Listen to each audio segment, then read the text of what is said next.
സംസ്ഥാനത്ത് വരും ദിവസങ്ങളിൽ ചൂട് വർദ്ധിക്കും. 35 മുതൽ 39 ഡിഗ്രി വരെ ചൂട് വർദ്ധിക്കാൻ സാധ്യതയെന്ന് കാലാവസ്ഥാ കേന്ദ്രത്തിന്റെ മുന്നറിയിപ്പുണ്ട്. ഉയർന്ന താപനില പശ്ചാത്തലത്തിൽ 7 ജില്ലകൾക്കാണ് മുന്നറിയിപ്പുകൾ നൽകിയിട്ടുള്ളത്. സംസ്ഥാനത്ത് വരും ദിവസങ്ങളിൽ ചൂട് വർദ്ധിക്കുമെന്നാണ് കാലാവസ്ഥാ കേന്ദ്രം മുന്നറിയിപ്പ് നൽകിയിട്ടുള്ളത്. കൊല്ലം, കോട്ടയം, പാലക്കാട് ജില്ലകളിൽ 37 ഡിഗ്രി വരെയും ആലപ്പുഴ, എറണാകുളം, തൃശൂർ, കോഴിക്കോട് ജില്ലകളിൽ 36 ഡിഗ്രി വരെയും ചൂട് വർദ്ധിക്കും. അന്തരീക്ഷ ഈർപ്പം 50% കുറഞ്ഞുകൊണ്ടിരിക്കുകയാണ്. മണിക്കൂറിൽ 9 കിലോമീറ്റർ വേഗതയിൽ ഉഷ്ണക്കാറ്റിനും സാധ്യതയുണ്ട്.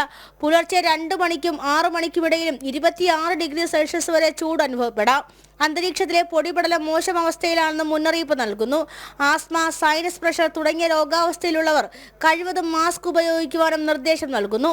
തെക്കൻ ജില്ലകളിലും ചൂട് ശക്തമാകുന്നുണ്ട്. തിരുവനന്തപുരം ജില്ലയിൽ 33 ഡിഗ്രി സെൽഷ്യസ് വരെയാണ് അന്തരീക്ഷ താപനില. നിലവിൽ മുന്നറിയിപ്പുകൾ നൽകിയിട്ടുള്ള ജില്ലകളിൽ 3 മുതൽ 4 ഡിഗ്രി വരെ സാധാരണയിലും കൂടുതൽ ചൂട് അനുഭവപ്പെടാം. രാവിലെ 11 മണി മുതൽ വൈകുന്നേരം 3 മണി വരെ സൂര്യാഘാതത്തിന് സാധ്യതയുള്ളതിനാൽ നിർമ്മാണ തൊഴിലാളികൾ ഉൾപ്പെടെയുള്ളവർ ജാഗ്രത പാലിക്കണമെന്നും അറിയിപ്പുണ്ട്. നിർജ്ജലീകരണം കാരണം കൂടുതൽ രോഗാവസ്ഥയിലേക്ക് പോകാതിരിക്കാൻ വെള്ളം കുടിക്കാനും ആരോഗ്യ വകുപ്പിന്റെ ഭാഗത്തു നിന്നും നിർദ്ദേശം നൽകുന്നു. ജനം, തിരുവനന്തപുരം.